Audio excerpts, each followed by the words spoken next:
Salut tout le monde, donc je me situe actuellement sur une propriété que j'ai actuellement en vente.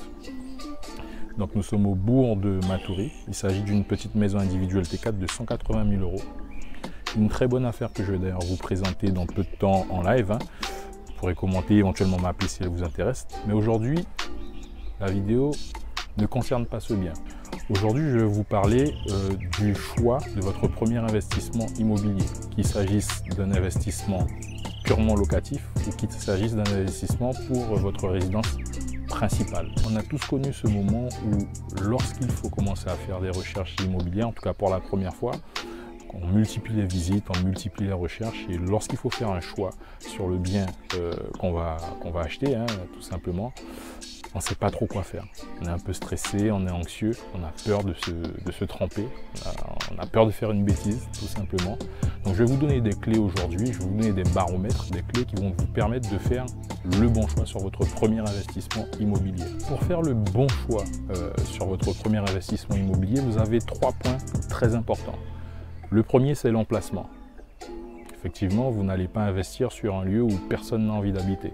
Il va falloir optimiser et effectivement choisir un lieu où le plus grand nombre pourront se projeter et avoir envie d'acheter, notamment vous. Le deuxième point, c'est le prix. Il est important d'acheter au bon prix, de se renseigner sur le marché, de vérifier dans la zone ce qui s'est fait en termes d'investissement pour ne pas acheter trop cher. Si vous achetez trop cher, vous risquez de vous tromper également, de vous planter et vous risquez de plomber. Le troisième point qui est votre rentabilité. Donc le troisième point primordial, c'est la rentabilité.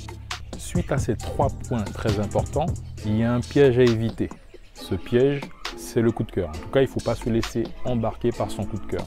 Vous pouvez avoir le coup de cœur, vous n'allez pas acheter quelque chose que vous n'aimez pas, il faut acheter quelque chose que vous aimez, mais il ne faut pas se laisser déborder par vos émotions et par ce coup de cœur. Essayez, lorsque vous avez un coup de cœur, quand vous faites des recherches immobilières, de rester pragmatique et rationnel. Pesez le pour et le contre. Donc, comme je le disais tout à l'heure, vous avez 3 points importants. L'emplacement, le prix et la rentabilité. L'emplacement parce qu'il ne faut pas acheter dans un endroit où personne ne voudra acheter. En cas de revente, s'il s'agit de votre résidence principale, vous aurez des difficultés. Et en cas de location, en cas d'investissement locatif, vous aurez des difficultés à trouver un locataire. Donc l'emplacement est très important. Le prix, donc comme je le disais tout à l'heure, il ne faut pas acheter trop cher. Renseignez-vous avant sur le marché. Voyez éventuellement plusieurs professionnels. Vous avez des sites également dédiés à cela. Enfin, il y a plusieurs possibilités et plusieurs façons de pouvoir vérifier un petit peu ce qui se fait dans la zone. N'hésitez pas à faire vos recherches avant de signer quoi que ce soit ou avant de faire une proposition. Donc le prix, très important d'acheter au bon prix, pas trop cher. Le troisième point est la rentabilité. Qu'est-ce que la rentabilité? C'est très simple. C'est simplement un baromètre qui va vous permettre de savoir si vous faites une bonne ou une mauvaise affaire. Donc je m'explique plus en détail. Donc cette rentabilité vous permettra en réalité de savoir quel revenu vous pourrez tirer de votre bien immobilier. Pour pouvoir calculer votre rentabilité, il vous faut 2 données.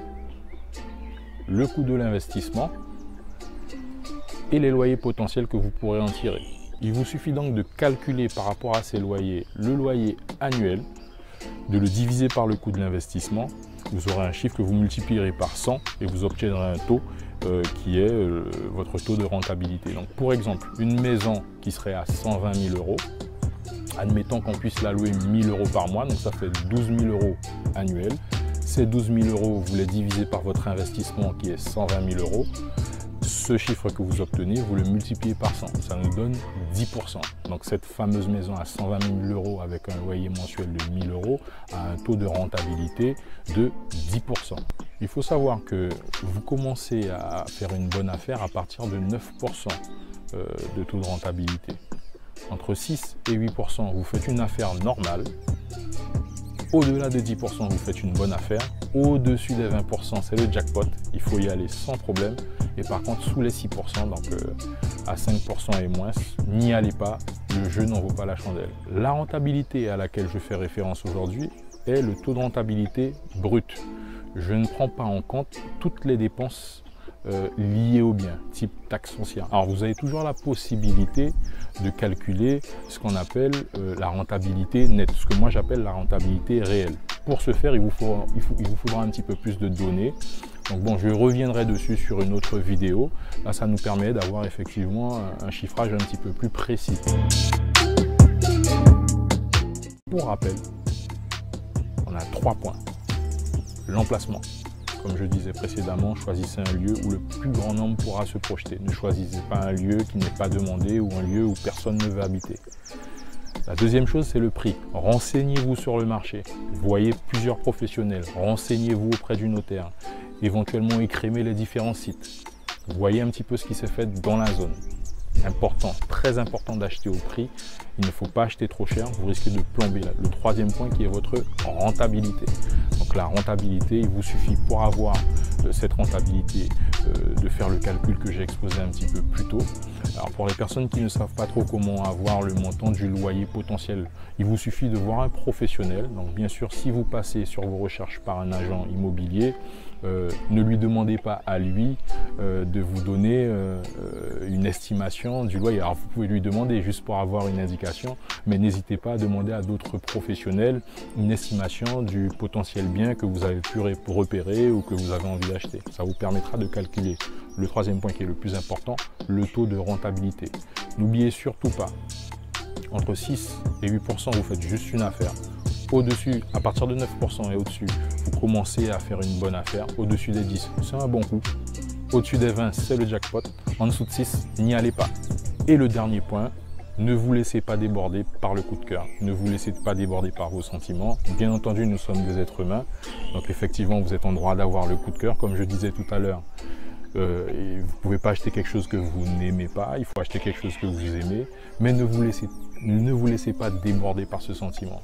Lorsque vous avez un coup de cœur, lorsque vous avez un coup de cœur pour un produit, restez pragmatique, posez-vous, pesez le pour et le contre, calculez votre taux de rentabilité, vérifiez qu'il s'agisse d'un emplacement quand même qui est intéressant et puis surtout vérifiez que vous achetez au bon prix. Comme on dit, l'amour rend aveugle, le coup de cœur c'est la même chose. Si vous avez le coup de cœur et que vous ne vous posez pas, vous risquez d'être aveugle et là vous risquez de vous planter.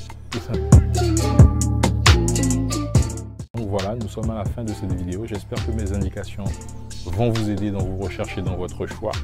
N'hésitez surtout pas à me contacter si vous recherchez à investir. Donc, si vous avez aimé la vidéo, n'hésitez pas à mettre un petit like. À bientôt.